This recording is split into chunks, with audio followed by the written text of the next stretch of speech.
જય Jinendra, welcome to Sanjeev Kapoor ખજાના. હું છું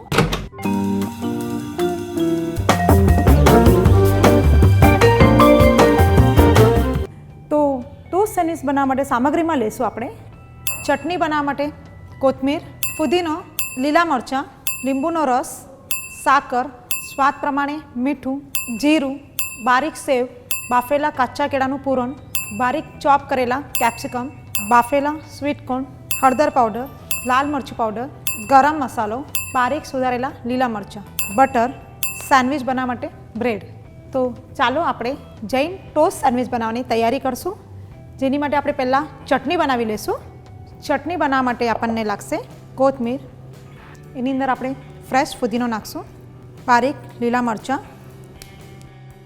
હવે આપણે એની અંદર જીરું નાખશું, સ્વાદ પ્રમાણે મીઠું, થોડી હળદર, હલકી મસ્તી સાકર, લેમન જ્યુસ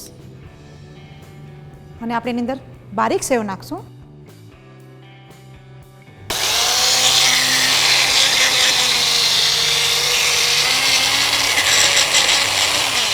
આપણે એની અંદર ચટણીમાં થોડું પાણી નાખશું.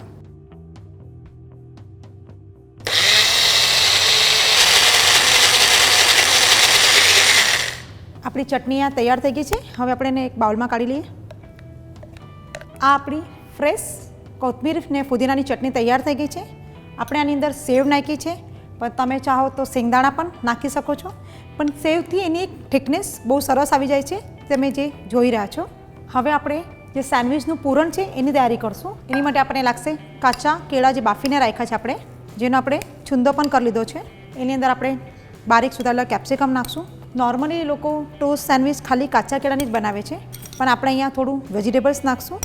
એની અંદર આપણે બાફેલા સ્વીટકોર્ન પણ નાખશું, બારીક વાટેલા લીલા મરચાં પણ એની અંદર નાખશું. એની અંદર આપણે ફ્રેશ કોથમીર બારીક સુધારેલી નાખશું. હવે આપણે એની અંદર બધો મસાલો કરી લઈશું. આમાં હળદર આપણે નામની જ નાખશું, લાલ મરચું પાવડર, થોડો ગરમ મસાલો નાખશું. આપણે એની અંદર થોડું ગળપણ નાખશું. ખટાશ માટે આપણે એની અંદર લીંબુનો રસ નાખશું. સ્વાદ પ્રમાણે મીઠું નાખશું. હવે આ બધો મસાલો આપણે મિક્સ કરી લઈએ. હવે આપણું આ ટોસ્ટ સેન્ડવિચનું સ્ટફિંગ પણ તૈયાર થઈ ગયું છે. હવે આપણે બ્રેડ લેશું, એની ઉપર બટર લગાવશું. હવે આપણે એની અંદર જે ફ્રેશ કોથમીરની આપણે ચટણી બનાવી છે એ પણ લગાવી દઈશું. આપણું જે મસાલા ટોસ્ટનું જે સ્ટફિંગ છે એ આપણે એક સાઈડ બ્રેડ પર મૂકશું ને હવે એની ઉપર આપણે બીજું બ્રેડ મૂકીને પ્રેસ કરી લઈશું. ટોસ્ટરમાં આપણે એને ગ્રીલ થવા માટે મૂકશું. આપણે સેન્ડવિચને ગ્રીલરમાં ગ્રીલ કરવા માટે મૂકશું. ગોલ્ડન બ્રાઉન થાય ત્યાં સુધી આપણે એને ગ્રીલ થવા દઈશું. આપણી સેન્ડવિચ ગ્રીલ થઈ ગઈ છે. હવે આપણે થોડું એની ઉપર બટર લગાવી લઈશું. આપણી જૈન ટોસ્ટ સેન્ડવિચ ગ્રીલ થઈ ગઈ છે. હવે આપણે એને કાઢી લઈશું. હવે આપણે એને ક્રોસમાં કટ કરી લઈશું સેન્ડવિચને. હવે આપણે એને સરસ મજાનું પ્લેટિંગ કરી લઈએ.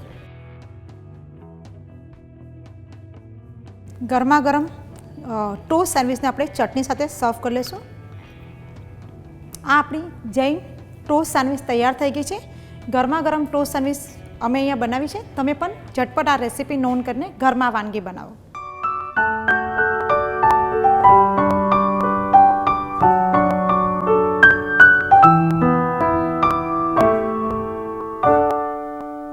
આપ સૌને જો અમારી રેસિપીઝ પસંદ છે તો અમારા ચેનલ પર સબસ્ક્રાઈબ કરો અને અમારા સાથે જોડાઈને રહો. Happy cooking.